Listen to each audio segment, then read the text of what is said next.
Hi friends, welcome to Pleasant Hill United Methodist Church. I'm Pastor Stephanie and this is our 15-minute or less Bible study.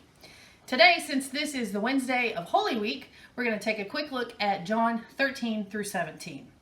Before we get to that though, I did post a link in the comments for a PDF outline of today's lesson. You can stop right here, just push pause and you can find that and print it out if you'd like to. It's not necessary, but if you are a learner like I am that is helped by that, this is a great tool for you to use during the lesson. You'll also need to grab your Bible. I use the New Revised Standard Version, but you can use any version. Anything you have on hand is great, and if you don't have a physical Bible, you can always find one online.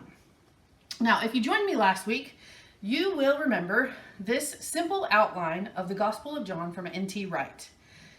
Remember, we had the prologue, the book of signs, the book of glory, and the epilogue. And last week we looked at a lesson from John chapter 10, which is from the book of signs. So today we're going to look at a lesson from John 13 through 17, which is from the book of glory.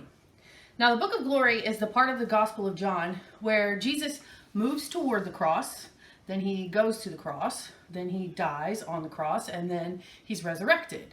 And we're going to talk about, of course, since this is Holy Week, death and resurrection later this week.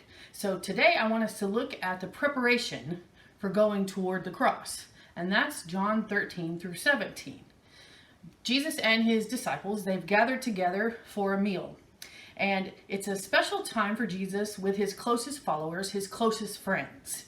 And during this meal, he leaves those friends with very important instructions, I guess you could say, about what it looks like to be a follower of Jesus. Now, one of the interesting things about this section is how long it is. It's 5 long chapters of almost exclusively Jesus talking.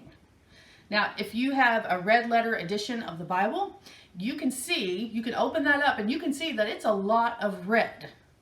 As far as I can tell, Jesus speaking that much, without stopping, only happens a couple of times in the Gospels. So this is kind of a big deal.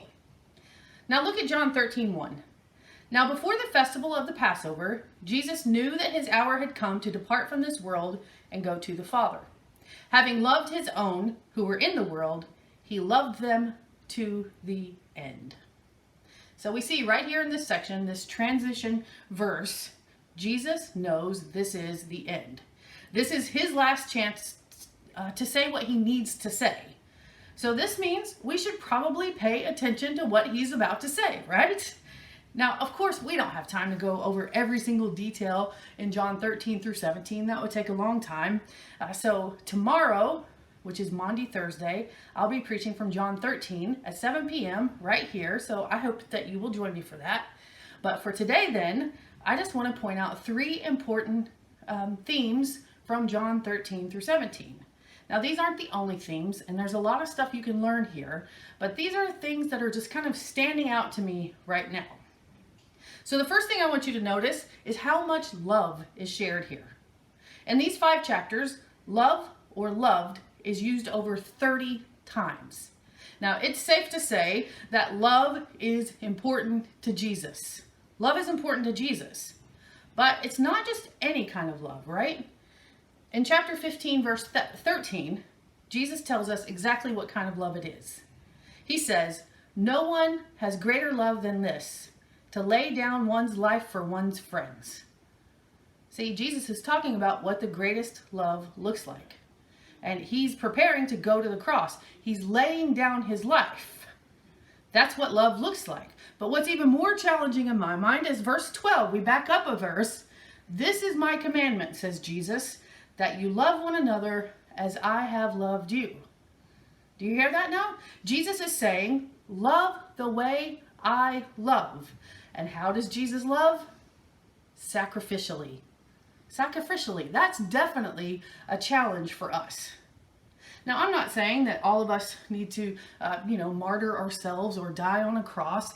Obviously, we're not too many of us will be put into extreme situations like that. But we do have to figure out, how can we love sacrificially? How can we love sacrificially? And, one of the best ways right now to love sacrificially, stay home. Stay at home.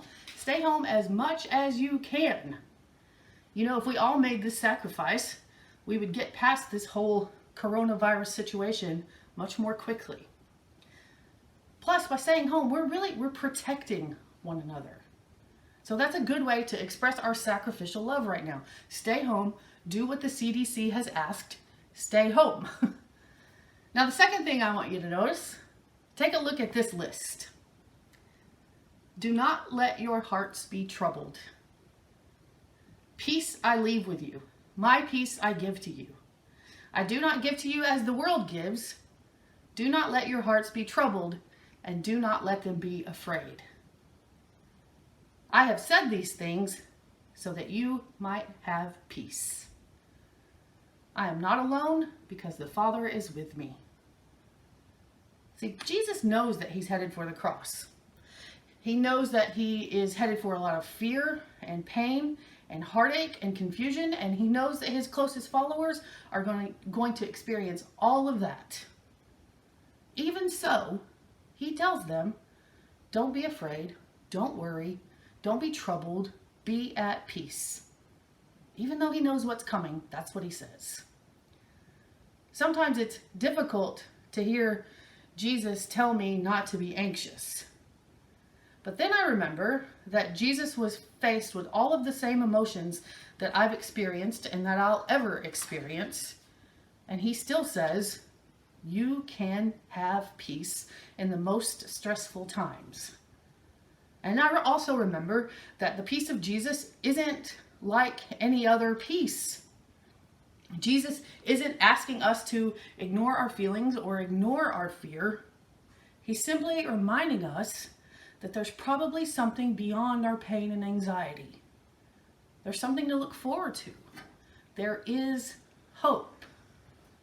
And he reminds us that even in the worst of times, God is with us. For those disciples then, he was telling them, be at peace, even in the most stressful time, right now. And he tells them, God is still with us, and something better is coming.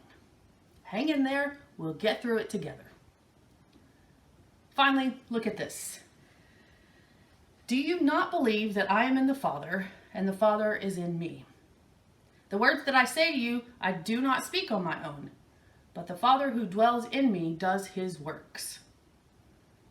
When the Advocate comes, whom I will send to you from the Father, the Spirit of truth who comes from the Father, he will testify on my behalf. I am not alone because the Father is with me. And finally, as you, Father, are in me and I am in you, may they also be in us. See, Jesus points out time and time again in these 5 chapters that he is one with the Father and the Spirit. There is unity in the three. And that, of course, is very mysterious, and we don't have time to go into all the intricacies of the Holy Trinity. But I want to point out one thing, and it's this really great thing that Jesus does as he says a prayer in chapter 17. He says, as you, Father, are in me and I am in you, may they also be in us. They, he's talking about there, that's the people who follow Jesus. May they be in us. We've been invited to be part of this mysterious relationship that is the Trinity. We get to be a part of this relationship that's at the heart of all existence. Some theologians call this the perichoretic nature of the triune Godhead. Now that's a mouthful, isn't it? The idea here is that the relationship of the Godhead, the 3 in 1, is like a dance. It's not a hierarchy of relationships. Instead it's fluid and it's beautiful, and we are swept up. We are invited to be part of that dance. And that's a lovely picture, isn't it? Being in a dance with God. So the question then is, if we're part of a dance with God, what should our dance look like? Well, if we're looking at John 13 through 17, then we know that the dance has to include love and sacrifice. So there's 3 quick things to think about as you read John 13 through 17.